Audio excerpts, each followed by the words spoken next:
ফেব্রুয়ারি মাস হলো ভালোবাসার মাস। একের পর এক দিবস নিয়ে এই মাসে প্রেমের গন্ধে ছড়িয়ে যায় চারদিক। এতে প্রেমিক প্রেমিকারা নিজেদের মতো করে সময়কে উপভোগ করতে ব্যস্ত থাকেন। এদিকে যিশু সেনগুপ্তের সঙ্গে তুঙ্গে থাকা ডিভোর্সের গুঞ্জনের মধ্যেই নীলাঞ্জনা চলতি মাসের শুরুতেই কি উপহার পেলেন সেটাই দেখালেন। নীলাঞ্জনা তার ইনস্টাগ্রাম স্টোরিতে একটি ছবি শেয়ার করেছেন, আর সেটা দেখে ভ্রু কুঞ্চিত হয়েছে সমালোচকদের। কি রয়েছে ছবিতে? ধুলো, ময়লা ও ক্ষতিকর ধূলিকণা থেকে নিমিষেই মুক্তি দেয় চৌধুরী এয়ার পিউরিফায়ার। এর শক্তিশালী সাকশন ঘরের কোনায় কোনায় লুকিয়ে থাকা সকল ধুলা টেনে ফিল্টার করে এবং বের করে আনে নির্মল ও স্বাস্থ্যকর হাওয়া।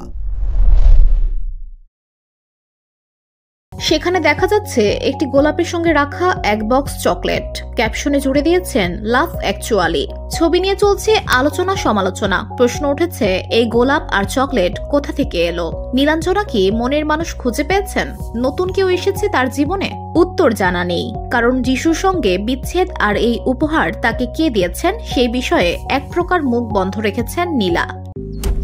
মালয়েশিয়ান প্রযুক্তিতে তৈরি অত্যাধুনিক cleaning machine modern vacuum cleaner যে কোনো ধরনের ধুলো ময়লাকে পরিষ্কার করে ঘরকে করে তুলুন চকচকে ও আকর্ষণীয়।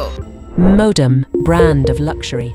তবে ওই দিন তার বোন ও মেয়েদের সঙ্গে খেতে যাওয়ার একটি ছবিও পোস্ট করেছেন তিনি। ক্যাপশনে লিখেছেন ধোসা লাভার। ফলে অনেকে আবার ধারণা করছেন মেয়েরা বা তার বোন এই উপহার দিয়েছেন। এদিকে গত বছরের মাঝামাঝি সময় থেকে চলছে যিশু সেনগুপ্ত ও নীলাঞ্জনার বিয়ে ভাঙার গুঞ্জন। তবে সোজাসুজি বিষয়টি নিয়ে কিছু না বললেও ইঙ্গিতমূলক পোস্ট করেছেন নীলাঞ্জনা। এছাড়া নামের পাশ থেকে সরিয়ে দিয়েছেন সেনগুপ্ত পদবিটাও।